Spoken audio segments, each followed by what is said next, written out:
Hello everyone and welcome back to my channel. My name is Caitlin from Florals.com, and today I have another design team video for you using Wild Whispers Rooted Love collection.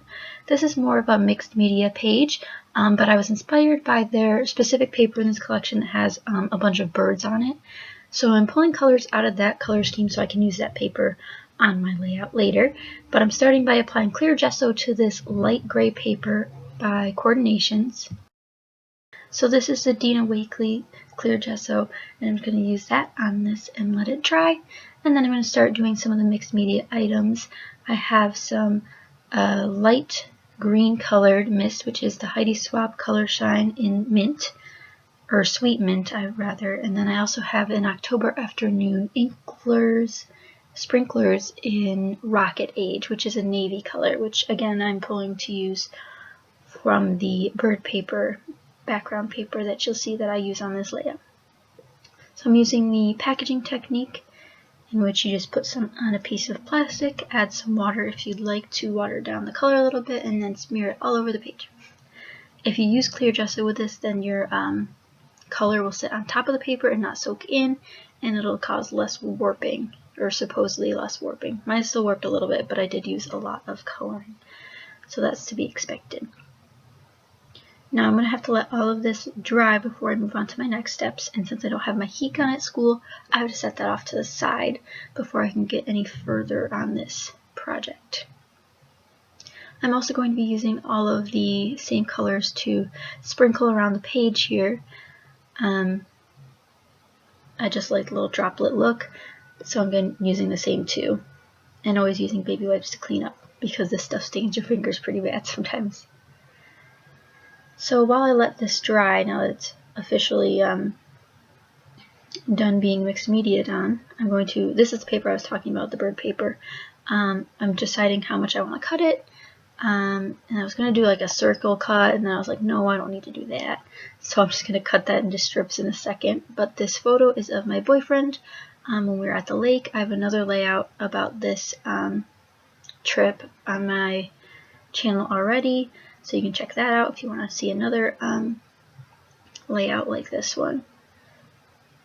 So these papers are absolutely gorgeous. They're very smooth, very high quality, and they coordinate so well. This collection is one of my favorite collections because it incorporates these naturey aspects with also these love aspects, and it's just a really cool combination. I'm also using their tree paper here, this tree branch paper, and I'm cutting a few strips of that to use as a border around my bird paper. The bird paper is my favorite in this collection, I think, and I'm glad I'm finally getting to use it in a video, and I hope you guys will check out their links in the description. I have everything linked down below. I'll also be using their stamp set and sequence on this layout like I did in my last design team layout, but this time a little bit differently.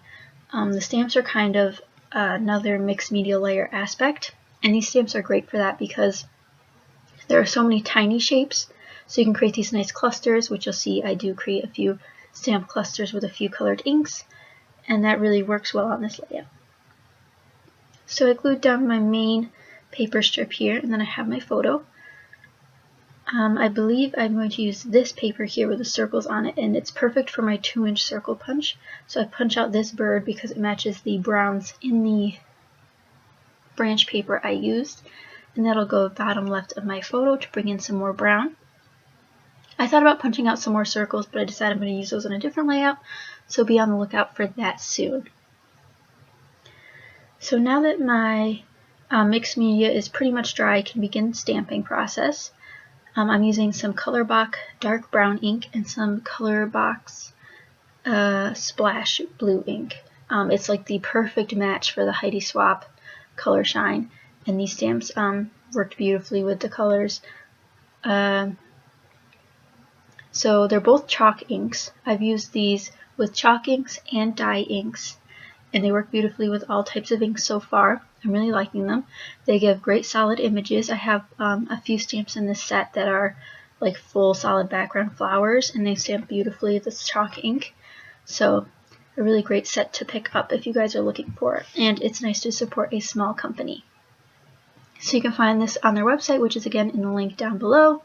And if you have any questions for me about their products, or you want to see an in-depth video of the stamp set, I'd be happy to do one. Just let me know. And I'm going to keep on stamping in this bottom right cluster here. So I'm using a bunch of the floral stamps in this set, in the brown and blue. And so there's leaves and feathers and branches and little twigs and flowers and hearts. So I'm going to be using all of those in this little cluster down here.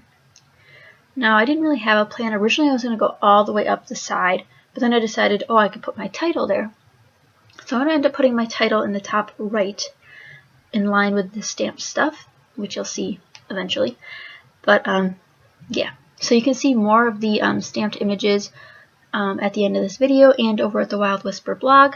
So be sure to check out for more photos over there, because there's definitely a lot of great inspiration on their blog as well besides just my videos.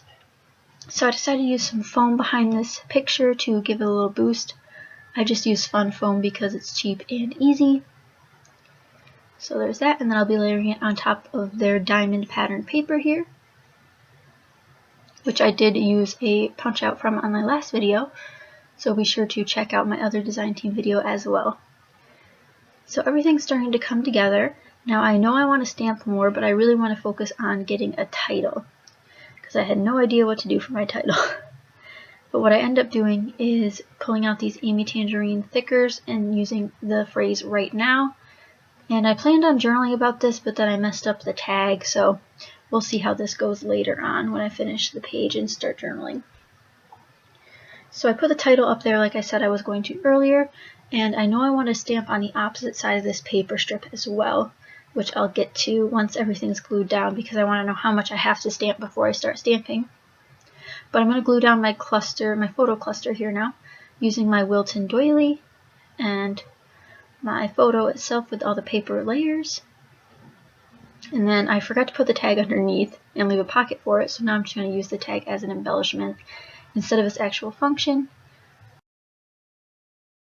I put some green and white twine through the tag there so I could have a little bit more of a whimsical feel to it, and I'll tape that down right under my photo like it was before, and I'll also be putting my bird punch out on.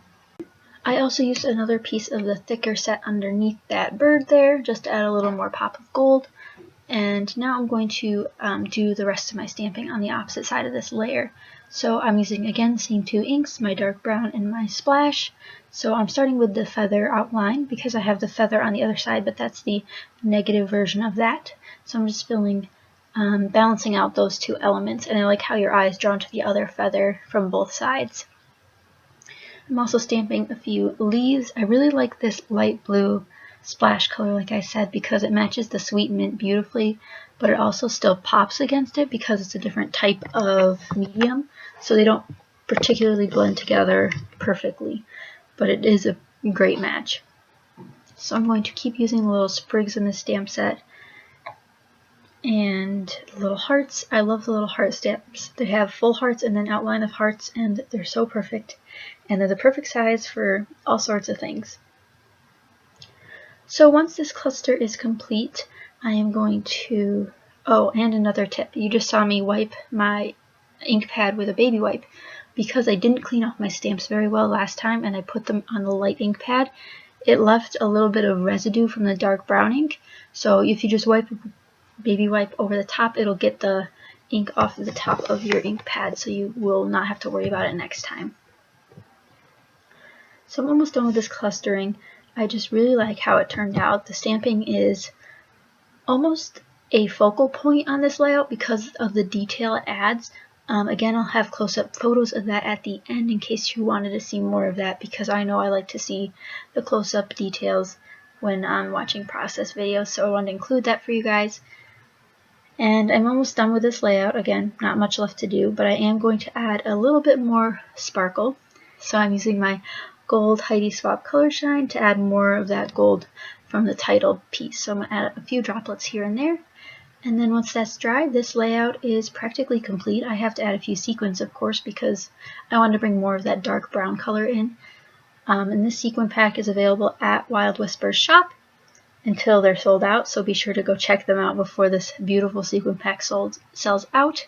It's beautiful browns, blues, silvers, and it even has little flowers in it, which is really pretty.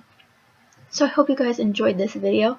I'll have close-up photos at the end, and Wild Whisper will be linked down below, so go check out their blog and their shop for more information. And thank you guys so much for watching. Catch you guys next time. Bye!